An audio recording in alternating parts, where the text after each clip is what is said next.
Kwa niko hapa mtumishi wa Mungu. Mungu amenituma mbele yako. Mungu amenituma kwako 2026. Anahitaji kubariki ili wengine wabarikiwe, ili maisha ya wengine yabadilike, ili maisha ya wengine yawe katika hatima yao yaliyokusudiwa na Mungu. Kuna mtu mmoja tu ambaye uko mahali hapa unasubiri saini ya mtu mmoja. Akisaini huyo, maisha yako yamebadilika, familia yako imebadilika, ukoo wako umebadilika, ndugu zako wamebadilika. Kuna mtu hapa huko unasubiri sauti ya mtu ikusemee mahali. Akitamka tu jina lako kwenye kile chumba, basi hatima yako imebadilika.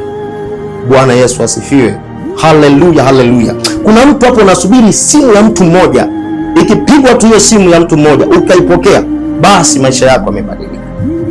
Ninakuombea uwe mtu wa namna hiyo katika jina la Yesu. Ninakuombea uwe mtu wa namna hiyo katika jina la Yesu. Kuna watu wanakusubiria wewe. Kuna watu wanasubiri kunyanyuka kwa sababu yako. Kuna watu wanasubiri maisha yao kubarikiwa kwa sababu yako. Kuna watu wanasubiri kusomesha watoto wao kwa sababu yako. Kuna watu wanasubiri mifugo yao kuongezeka kwa sababu yako. Kuna watu wanasubiri hatima yao kubadilika kwa sababu yako. Haleluya. Bwana Yesu asifiwe. Ninakuombea 2026 uwe miongoni mwao. Uwe miongoni mwao. Uwe miongoni mwa hilo kundi katika jina la Yesu na kwa damu ya Yesu. Haleluya. Bwana Yesu asifiwe. Ninapenda kabisa. Okay. Ninapenda habari ya Yusufu. Sasa ukija kumsoma baada ya huyu baba yake Yakobo, huko mbele Yusufu, unakuja kumwangalia Yusufu. Yusufu Mungu alimbariki. Sasa tuachane na mapito yote aliyopitia. Bwana akambariki, akampa nyadhifa ya waziri mkuu. Unanielewa mtumishi wa Mungu? Alimpa nyadhifa ya waziri mkuu na hakwenda shule. Hata darasa 7 sijasoma Biblia kwamba kuna mahala Yusufu alipita shule. Hakupita shule, lakini Mungu akampendelea, akampa ile nyadhifa ya waziri mkuu. Sasa angalia, mpaka kwenda kwenye ile nafasi ya baraka ya waziri mkuu ambayo Mungu amempa katika nchi ya Misri. Kabla hajawa waziri mkuu, kabla hajapata ile nyadhifa, usisahau kuna mapito alipita.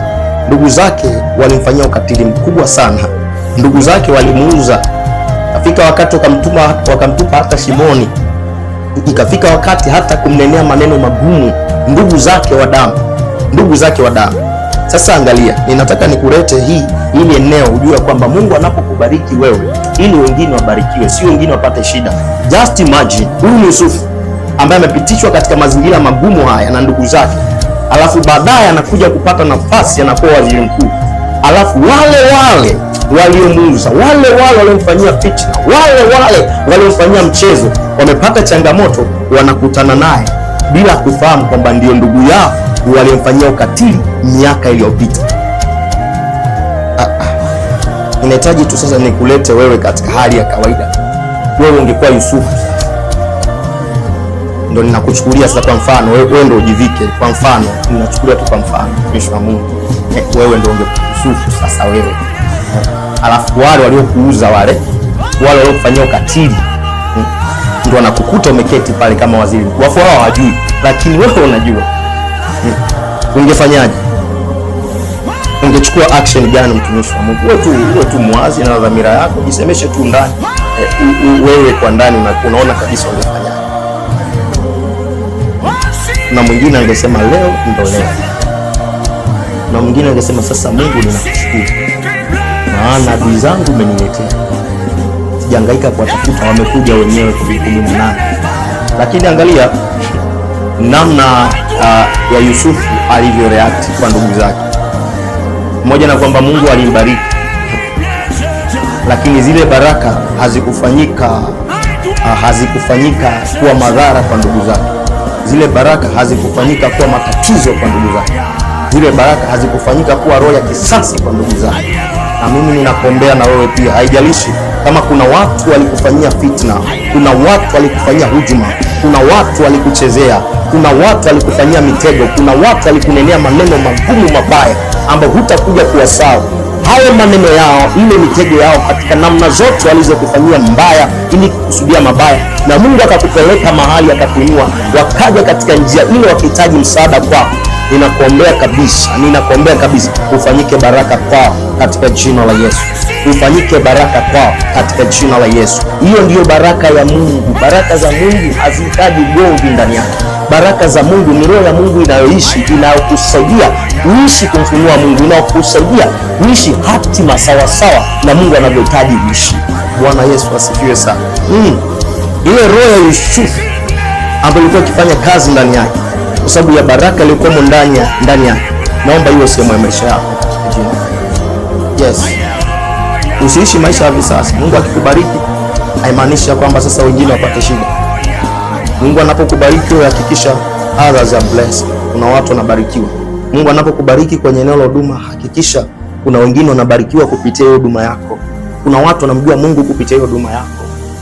Bwana Yesu asifiwe sana. Mungu anapokubariki kukupa ndoa, akupi ndoa ili uonyeshe competition na wengine. Anakupa ndoa ili wengine wamuelewe Mungu kupitia ndoa yako. Wengine wabarikiwe kupitia ndoa yako. Wengine wamuelewe Mungu kupitia ndoa yako. Wengine watamani kuishi maisha ya ndoa. Mungu anapokubariki kukupa ndoa, usiwafanye wengine wakaogopa kuingia kwenye maisha ya ndoa. Hapana. Isifanyike katika sura hiyo kwenye maisha yako. Na ninakuombea 2026 uwe mtu wa baraka, uweze kubariki wengine.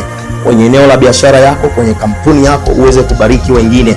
Kwenye lango lako la huduma uweze kubariki wengine. Kwenye familia, kwenye ndoa, kwenye biashara, kwenye kila eneo la maisha yako kuna roho ya baraka inayohitaji kubariki wengine, na iwe sehemu ya maisha yako hiyo roho, wengine wapate kumjua Mungu kupitia wewe, katika jina la Yesu Kristo wa Nazareti aliye hai. Bwana nasikia kwamba umebariki wengi, nami nakuomba Baba nibariki na mimi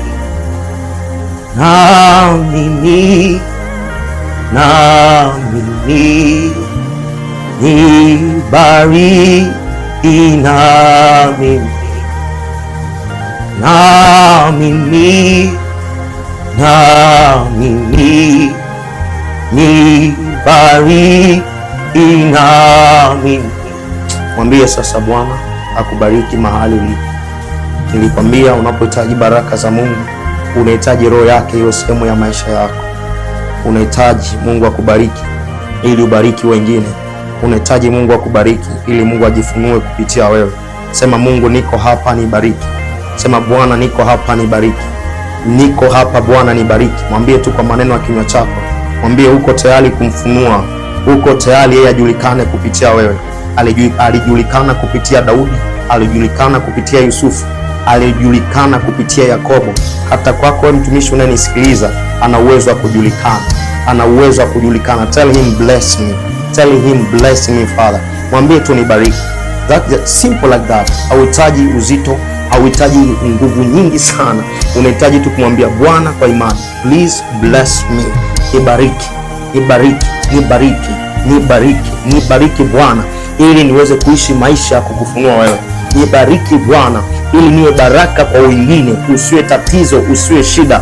Yeyote anayekufahamu, yeyote anayekusogeza kwenye maisha yake, aone kwamba amesogeza kiumbe ambacho hakijawahi tokea duniani, akaone kwamba amesogeza mtu ambaye hakuwahi kutokea na hata kuja kutokea. Aone kwamba kuna mtu amemsogeza kwenye maisha yake, kuna namna amebadilisha maisha yake, kuna namna amebadilisha hatua yake, kuna namna amebadilisha uelewa wake. Una nafasi hiyo. Wewe ni mwili katika Kristo. Hebu utengeneze huo mwili kwa hiyo baraka. Wewe ni kiungo katika mwili wa Kristo, unaweza kukamilisha huo mwili. Wewe ni kiungo katika mwili wa Kristo, unaweza kukamilisha huo mwili. Muite sasa, mwambie Bwana nibariki, nibariki na mimi ili niweze kukamilisha mwili wa Kristo, ili niweze kukufunua Mungu, ili niweze kuwabariki wengine. Mungu hana namna kujifunua, hana namna kujulikana asipokutumia wewe. Anapokutumia wewe ndipo ambapo anajulikana. Alimtumia Ibrahimu, mpaka leo tunamjua Mungu wa Ibrahimu ni wa namna gani. Alimtumia Yakobo, mpaka sasa tunamjua Mungu wa Yakobo ni wa namna gani.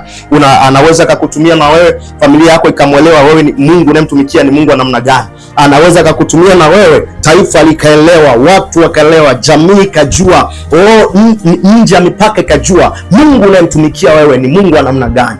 Na iwe hivyo kwako katika jina la Yesu. Mwambie Bwana nibariki. Yes, anakusikia. Mwambie tu nibariki. Yes, anakusikia sahi. Anakusikia sahi. Ana verify hiyo sauti. ana verify ile ombi, analithibitisha. Hakuna neno la Mungu linalokuja bure, linakuja na sauti yake, linakuja na ujumbe wake.